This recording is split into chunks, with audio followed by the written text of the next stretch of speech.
Bible एक वर्ष में। नमस्कार, आप सबका बाइबल एक वर्ष में स्वागत है। आप सब ने जो कदम उठाया है प्रभु के वचन सुनने के लिए, यह हमारे जीवन के अंधेरों को दूर करेंगे और हमें प्रभु के प्रकाश में चलाएंगे।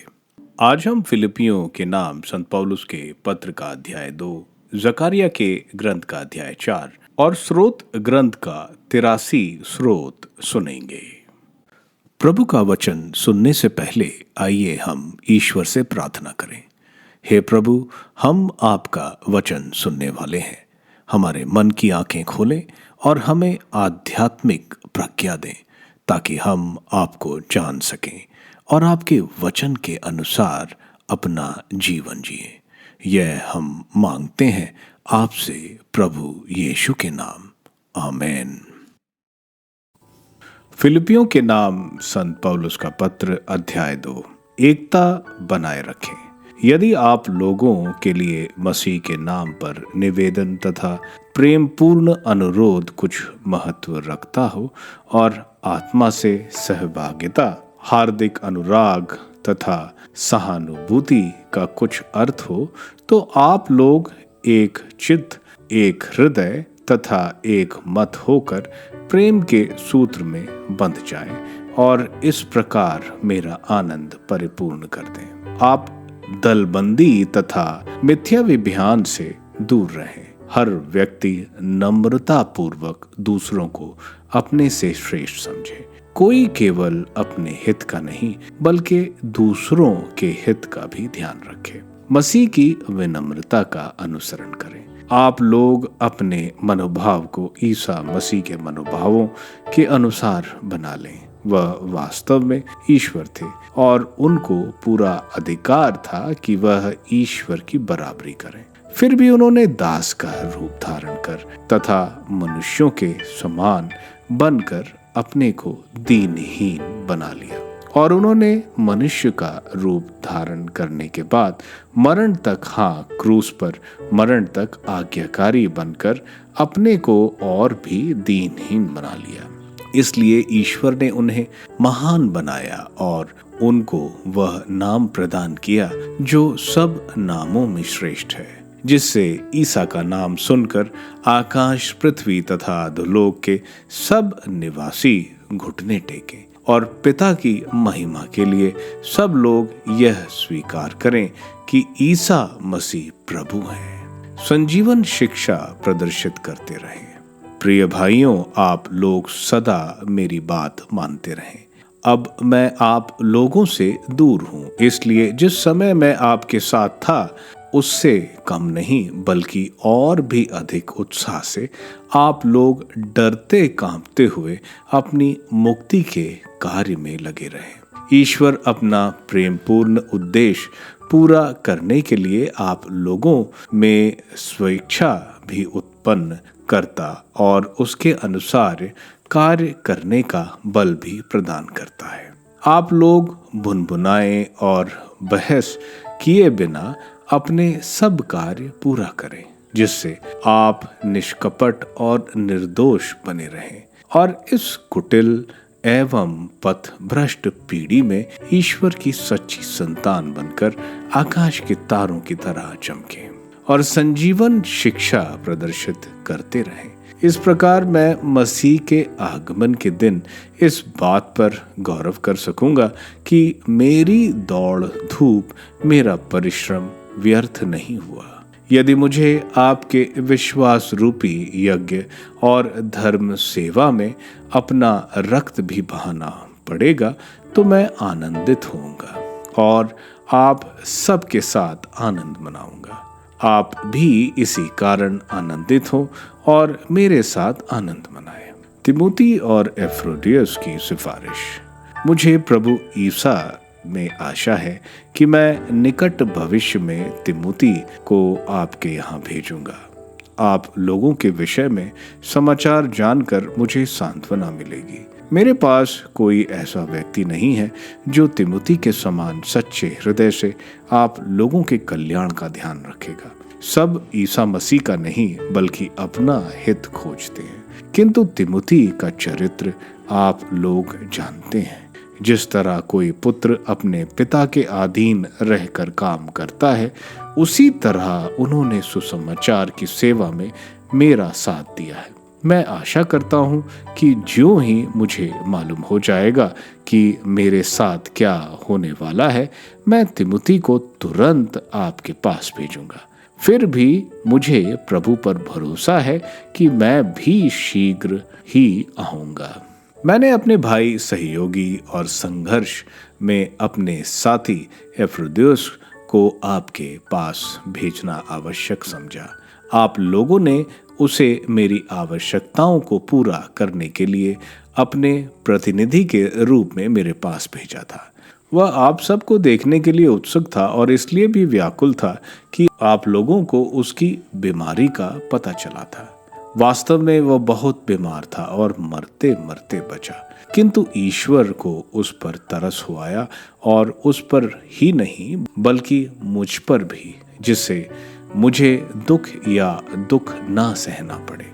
मैं इसलिए भी उसे भेजने को उत्सुक हूँ कि आप उसके दर्शनों से आनंदित हों और मेरी चिंता भी कम हो।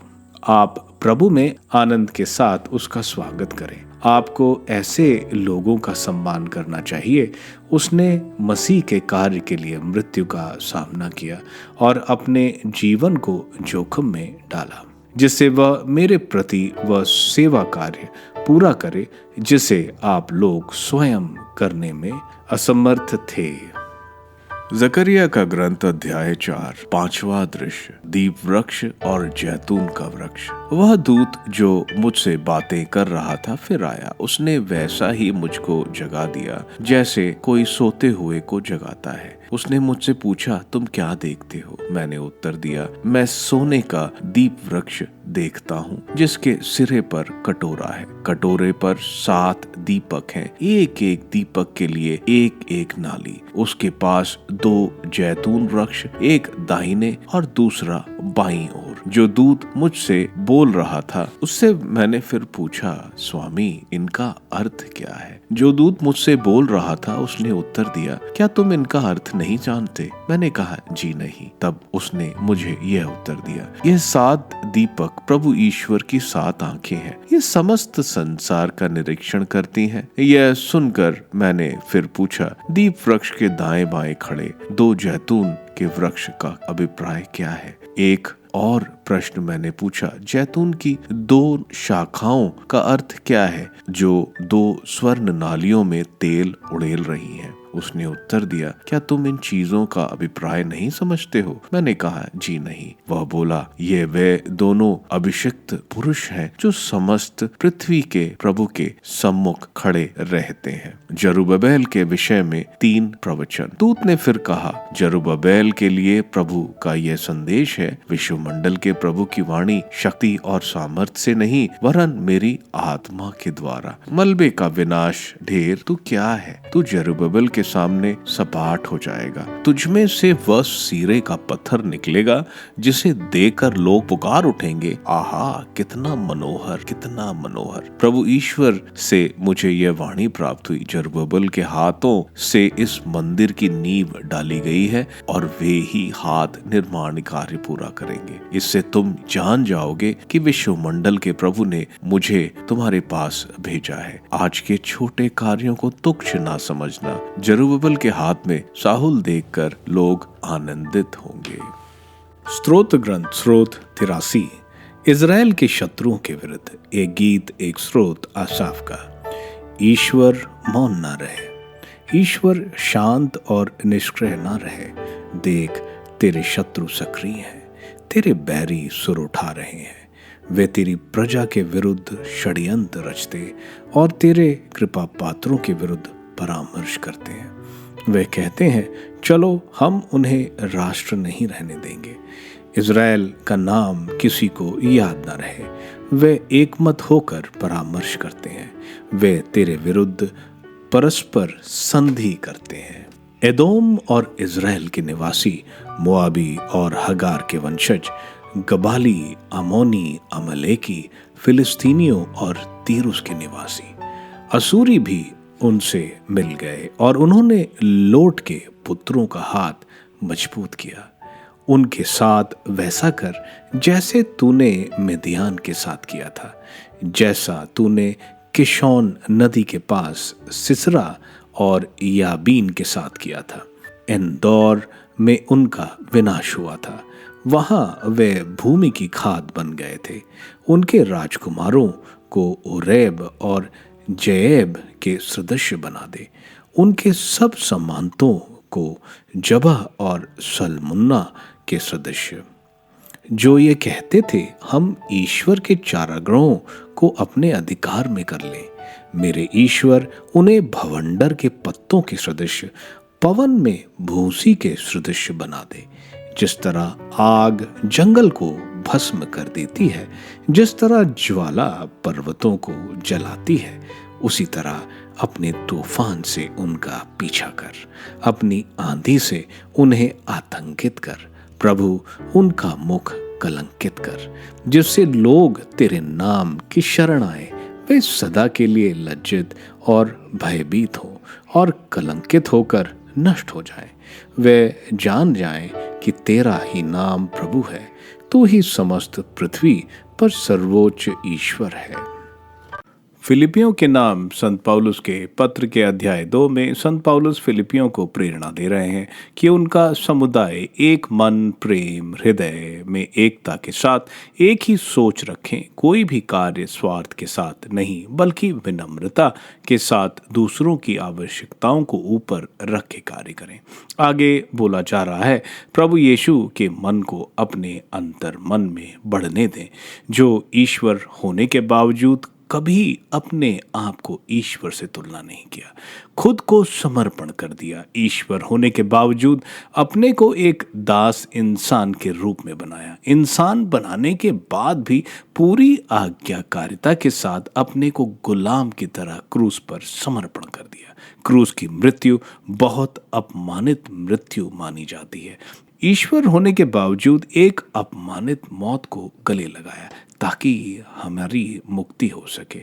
इसलिए प्रभु यीशु के नाम पर हर कोई प्रभु यीशु के आदर में घुटने टेकेगा और उन्हें प्रभु घोषित करेगा। संत पौलुस आगे बोल रहे हैं कि अपनी मुक्ति का रास्ता खुद चलो, जीवन भर ईश्वर पर विश्वास, ईश्वर की आज्ञाएं मानकर एक पवित्र जीवन जीकर और ईश्वर से एक रिश्ता बनाकर प्रार्थना में मुक्ति ईश्वर ही देते हैं। लेकिन ईश्वर हमें प्रेरित करते हैं इन बातों को करने के लिए, बड़बड़ाना नहीं, जैसे मरुभूमि में इजरायली बड़बड़ाते थे।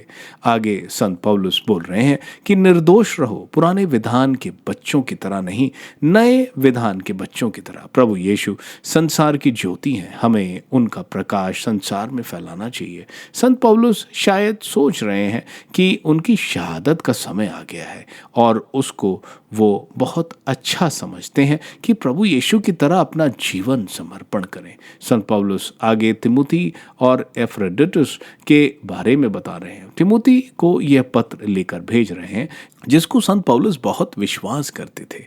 एफ्रोडिटुस जो फिलिपीन समुदाय के थे, जो संत पौलुस के आर्थिक मदद और पत्र लेकर आए थे, वे बीमार पड़ गए थे। अब संत पौलुस उनको वापस भेज रहे हैं और फिलिपियों को उनका स्वागत करने को बोल रहे हैं। जकरिया के ग्रंथ के अध्याय 4 में ईश्वर की ताकत उनको सेवकों में नजर आती है जो ईश्वर द्वारा निश्चित कार्य पूरे करते हैं। मानव शक्ति से नहीं, प्रभु की आत्मा से ही कार्य पूरा होता है। यहाँ जकरिया को दृश्य दिखाया गया है जिसका मतलब है जरुब्बाबेल ने जो मंदिर के निर्माण का कार्य शुरू किया है वो जरूर पूरा होगा। आगे वो 2 जैतून के वृक्ष बता रहे हैं कि प्रभु की आत्मा निरंतर उनके सेवकों को बल और मार्गदर्शन दिखाती रहेगी। स्रोत ग्रंथ का 83 स्रोत एक विलाप का स्रोत है। स्रोतकार इज़राइल के दुश्मनों को सजा देने की बात कर रहा है, ईश्वर से उसके लिए विनती कर रहा है। ईश्वर की यह जजमेंट उन देशों को प्रभु में विश्वास लाएगी। आप सबको धन्यवाद ईश्वर के वचन सुनने के लिए। मैं आपसे विनती करता हूं कि आप बाइबल एक वर्ष में को दूसरों के साथ शेयर करें, क्योंकि प्रभु का वचन स्वयं प्रभु यीशु है। प्रभु को दूसरों को देने वालों को प्रभु की आशीष जरूर मिलेगी। मैं आप सबका बड़ी बेसब्री से कल इंतजार करूंगा। धन्यवाद।